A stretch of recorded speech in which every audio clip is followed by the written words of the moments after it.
नमस्कार दोस्तों, स्वागत है आपका आपके अपने चैनल कॉमर्स 6 में। यूजीसी नेट का मैंने कुछ प्रोसीजर बताया था, कुछ कट ऑफ बताई थी कि ऐसे ऐसे कट ऑफ निकलती है और कैसे पिछली बार कट ऑफ गई थी। तो कुछ स्टूडेंट्स के कमेंट आए कि भाई परसेंटाइल क्या होता है, परसेंटाइल कैसे निकलता है और ये क्यों निकलता है। पहले तो परसेंटाइल निकलता नहीं था, सीधा परसेंटेज होती थी, तो क्या सिस्टम है। ध्यान से समझिएगा इस बात को।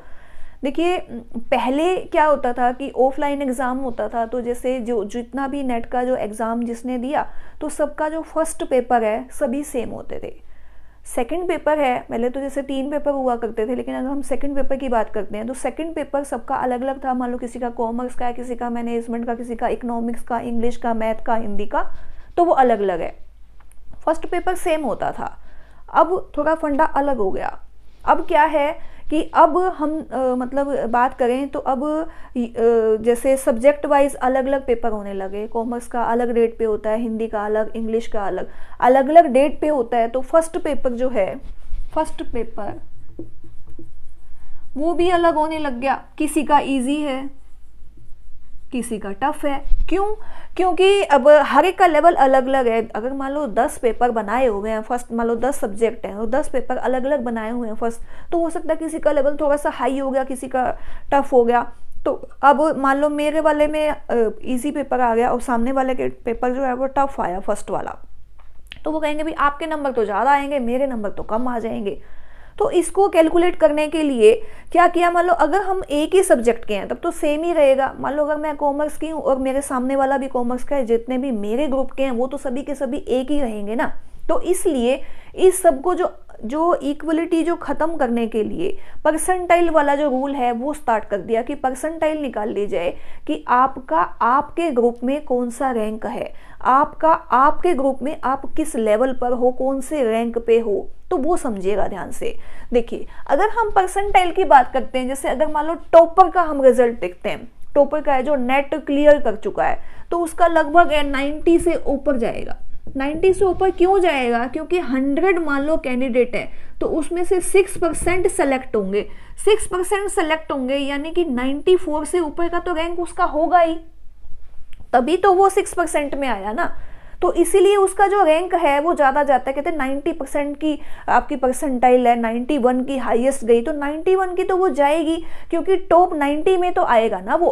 6% तो टोटल ही निकलेगा उसका। तो जेआरएफ है उसमें से 8% में जाएगा, इसीलिए वो 90%, 95%, 94% की परसेंटाइल होती है, जिसको देख के हम लोग घबरा जाते हैं। नहीं नेट नहीं करेंगे हम, नेट के अंदर तो 90% की जो है ना परसेंटाइल रहती है। तो परसेंटाइल का जो फंडा है वो मैं समझाती हूँ कि कैसे कैलकुलेट होगा। ज़्यादा घबराने की जरूरत नहीं है कि 90% तक की परसेंटाइल जाती है तो वो क्या होती है, वो एक बार कैलकुलेट करके आपको पूरा जो फंडा है वो मैं आराम से समझा देती हूँ। ठीक है, देखिएगा। मान लीजिए एक स्टूडेंट है, 300 नंबर का पेपर है उसका, 300 नंबर का पेपर है और मान लीजिए उसके 200 नंबर आ गए, 200 नंबर आ गए। तो 200 नंबर के बीच में जिसके सबसे कम नंबर आए, मान लो सबसे कम नंबर आए जिसके मान लो 50 नंबर आए, तो इन दोनों के बीच में सबसे कम नंबर 50 और मेरे मान लो 200 नंबर आए हुए हैं। तो इन 50 और 200 के बीच में 10,000 कैंडिडेट आ गए, तो 100 गुना में 10,000 आ जाएगा। और बटा में मान लो कितने भी कैंडिडेट हैं जिन्होंने अप्लाई किया हुआ था, कितने भी, मान लो टोटल कैंडिडेट हैं 30,000। तो ये जो है ना, ये कैलकुलेट करने के बाद जो भी परसेंटेज आएगी वो हमारी परसेंटाइल निकल आएगी कि मैंने इतने परसेंटाइल पे क्वालिफाई किया। मतलब मेरा जो मार्क्स हैं मेरे और मेरे बीच में जो सबसे कम नंबर वाले के थे, उस बीच में जितने भी कैंडिडेट हैं उसको हम 100 से मल्टीप्लाई कर देंगे और डिवाइड किसे कर देंगे, टोटल कैंडिडेट से, जितने की मेरे ग्रुप में मेरी शिफ्ट के अंदर जिन्होंने पेपर दिया था। लाइक अगर कॉमर्स का पेपर हुआ है तो कॉमर्स के सभी स्टूडेंट जितने भी अप्लाई हुए थे वो टोटल में डिवाइड हो जाएंगे। किससे मल्टीप्लाई हो जाएगा? 100 से। और ये 10,000 कहाँ से आया? ये 10,000 पे 10,000 रुपये नहीं, 10,000 नंबर ये यहाँ से आ गए कि मेरे नंबर अगर 200 हैं और सबसे कम नंबर आए हैं 50, तो उन दोनों के बीच में जितने भी कैंडिडेट का गैप है उसको हम यहाँ से मल्टीप्लाई कर देंगे। और 7 डेसिमल तक 7 डेसिमल तक कैलकुलेट करना है। ठीक है, ये होता है परसेंटाइल का फंडा। कि मेरे 80 परसेंटाइल आए, किसी के 71 है, किसी के 70 हैं, किसी के 91 है, तो ये फंडा होता है इसका। अब कोई कहता है कि भी मैं अपना रैंक देखना चाहता हूँ, भी ऑल इंडिया रैंक कितना है, भी ये कैसे पता लगेगा? पहले तो नहीं पता लगता था। अब वो ऑल इंडिया रैंक निकालने का भी मैं मेथड इसी से समझा देती हूँ आपको, देखिएगा ध्यान से। आप अपना रैंक कैसे देख सकते हैं?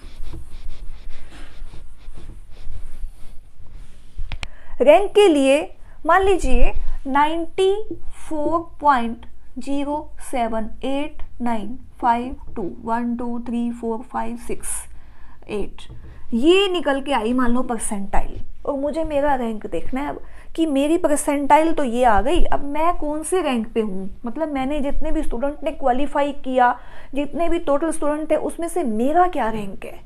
तो देखिए ये आ जाएगा जी, स्कोर कितने आ गए 94.078952 मल्टीप्लाई बाय जितने भी हमारे टोटल नंबर हैं, मान लो वही 30,000 आए थे, और यहाँ पर डिवाइड कर देंगे हम लोग 100 से। तो जितना भी कैलकुलेट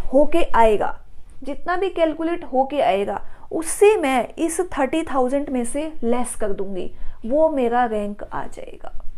ठीक है, जिससे मान लीजिए मैं एक बार इसको कैलकुलेट करके दिखाती हूँ आपको कि कितना कैलकुलेशन आएगा, वो मेरा रैंक हो जाएगा। फिर 1 मिनट रुकेगा।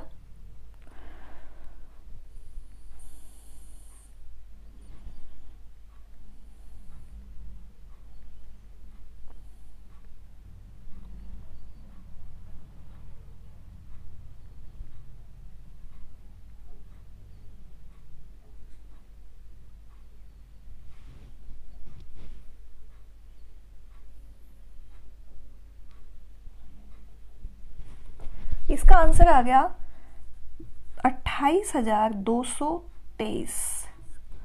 टोटल कैंडिडेट हैं 30,000, तो मैं इसको 30,000 में से 28,223 को अगर लेस कर देती हूँ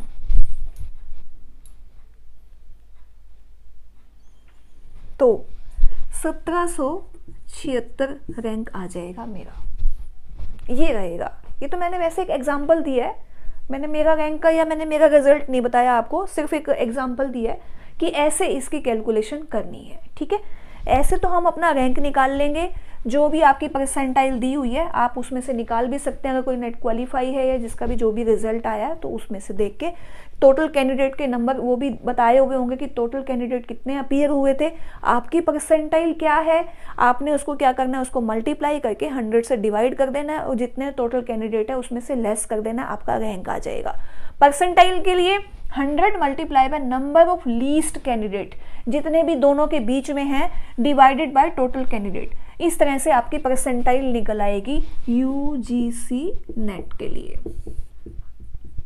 ठीक है जी, ये मतलब बहुत लोगों का कंफ्यूजन था कि परसेंटाइल कैसे निकलती है, कैसे हम इसको कन्वर्ट करें, कैसे निकालें। तो मैंने परसेंटाइल के साथ साथ आपको रैंक निकालना भी बता दिया कि आप अपना रैंक भी कैसे निकाल सकते हैं। ठीक है, उम्मीद करती हूँ मेरी वीडियो आपको पसंद आई होगी। अगर आपको पसंद आई तो लाइक कीजिए, शेयर कीजिए, कमेंट कीजिए। अगर आपने चैनल को अभी तक भी सब्सक्राइब नहीं किया तो चैनल को सब्सक्राइब कर दीजिए। Thank you.